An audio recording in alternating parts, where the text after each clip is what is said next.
जय श्रीराम. चैत्र नवरात्री निमित्त आपण सुरू केलेल्या श्रीरामचरित्राच्या कथा आजचा तिसरा दिवस.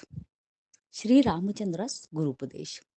राम, लक्ष्मण, भरत आणि शत्रुघ्न या चौघा मुलांनी 8व्या वर्षात पदार्पण केल्यावर दशरथ राजाने अतिशय उत्साहाने त्यांचा व्रतबंध केला. त्यानंतर दशरथ मुलांसह तीर्थाटनास गेला. परत आल्यावर राम सारखा एकांतात राहू लागला. त्याला बोलणे, ऐकणे, पाहणे, खाणे, पिणे इत्यादी काहीच रुचेनासे झाले. ते पाहून दशरथ मोठ्या चिंतेत पडला. त्याने रामाचे मानस समजून घेण्याच्या उद्देशाने अनेक प्रकारे त्याला प्रश्न केले, तरी तो एकही शब्द बोलेना. तेव्हा भयभीत होऊन दशरथ वसिष्ठ मुनींच्याकडे गेला आणि म्हणाला, महाराज, रामाला भूताने झपाटले असावे, कारण तो सदा सुंद होऊन बसतो. तेव्हा एकदा आपण त्याच्याकडे लक्ष द्यावे, अशी माझी नम्र विनंती आहे. वसिष्ठांनी रामाची विचारपूस केली. तेव्हा श्रीराम त्यांना साष्टांग नमस्कार घालून म्हणाले, महाराज, माझे मन अत्यंत उदासीन झाले आहे. कोणत्याही कामात उमेद वाटत नाही. देह, धन, मान या सर्व क्षणभंगूर विषयांच्या ध्यासातून कायमचे सुटावे असे सारखे वाटते. कामक्रोधादी शत्रूपासून तर पदोपदी मला त्रास होत आहे. राज्यादी भोगांपासून तिळमात्रही सुख नाही याची पक्की खात्री झाली असून यापुढे जगण्यात मला किंचितही मौज वाटेना. जगात सर्वापेक्षा अत्यंत दुर्लभ असे जे आत्मज्ञान, ते मला मिळावे, या पलीकडे माझी दुसरी अपेक्षा नाही. एक वार माझ्यावर कृपा करा आणि मला या अज्ञान कूपातून वर काढा. त्यावर वसिष्ठांनी प्रथम राम खरा ज्ञानाधिकारी आहे किंवा नाही याची अनेक प्रश्नांच्या द्वारे परीक्षा पाहिली आणि त्यावर रामास उपदेश करण्यास आरंभ केला. वसिष्ठ म्हणाले, रामचंद्रा, गंगेने आपल्याला निर्मळ करण्यास्तव प्रार्थना केल्याप्रमाणे माझ्याजवळ ज्ञानोपदेश करण्यास तू विनंती करीत आहेस. पण रामा, वास्तविक तू परात्पर परब्रह्म असून तुझ्यात मायेचा लवलेशही नाही. स्वरूपाच्या ठिकाणी जगच नाही तर भ्रमाला स्थान कोठून असणार? बीजामध्ये वृक्ष, सुतामध्ये वस्त्र किंवा पाण्यामध्ये तरंग, त्याप्रमाणे तुझ्यामध्ये सारे विश्व आहे. स्वतःच्या स्वरूपाचे स्वतःला विस्मरण होणे हेच दुःखाचे कारण असून यालाच अज्ञान म्हणतात. इंद्रियांवर जय मिळवला व वासनेचा क्षय झाला की स्वरूपदर्शन होते. करिता बहिसृष्टी तापदायक आहे, हा गैरसमज तू काढून टाक. रामा, अंतःसृष्टी हीच दुःखास कारण असते.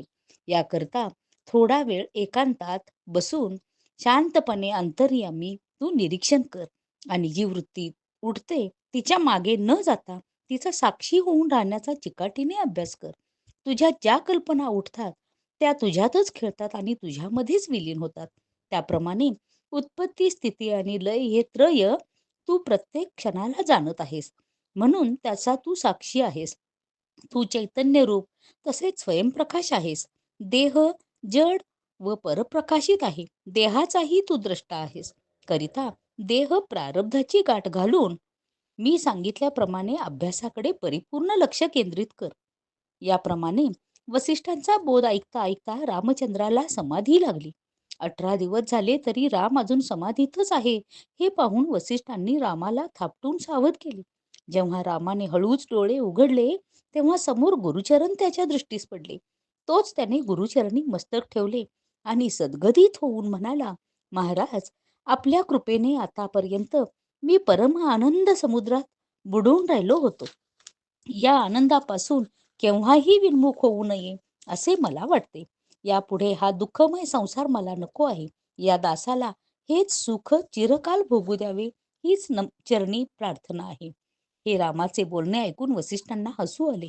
ते म्हणाले, रामा, असा जर तू एकदेशी राहिलास तर तुला अखंडता कशी साधणार? जोवर अखंडता साधली नाही तोपर्यंत तुला संसार बंधनातून सुटता येणार नाही. रामा, तुला समाधीत असता सुख व जागृतीत दुःख जर जाणवते तर त्याला तू अखंड सुख समजत आहेस. ते सुख खास नव्हे. जग हे मिथ्या आहे असे विवेकाने तू प्रथम निश्चित कर, म्हणजे साक्षीत्वाने जगात तुला विहार करता येईल. मिथ्या जग हे अलंकार व आपण सत्य सुवर्णाप्रमाणे समज. लहरीप्रमाणे जग मिथ्या व आपण जलाप्रमाणे सत्य आहोत. जसे सुवर्णापासून अलंकार झाले तसे आत्म्यापासून जग निर्माण झाले आहे. लहरी जशा पाण्याहून निराळ्या असू शकत नाहीत, तद्वत आपल्यापासून जग निराळे नाही. हे विश्व आपल्यातच असल्याने विश्वाला सोडून आपण एक क्षणही राहू शकत नाही. चालता बोलता सर्व व्यवहार करीत असताही समाधीचा भंग न होणे हीच खरी समाधी, सहज समाधी, अखंडता आणि मुक्ती होय. रामा, दुष्टांचा संहार व सज्जनांचे रक्षण करून भूभार हलका करण्यासाठीच तुझा अवतार आहे. म्हणून आता तू उठ आणि धनुर्विद्येचा अभ्यास करू लाग. रामा, यापुढे सर्व व्यवहार करीत असताही अंतरी पूर्ण त्यागी आणि बाह्यात्कारी पूर्ण भोगी असे तू आपले वर्तन ठेवीत जा. आपण आत्मरूप असल्याची ही स्मृती सतत जागृत ठेवून बाहेरून जो जसा भेटेल तसे त्याच्याशी वागत जा. ही गोष्ट अत्यंत महत्वाची आहे. करिता सतत लक्षात ठेव. पुढे साधनांती राम पूर्ण काम झाला. जय श्रीराम.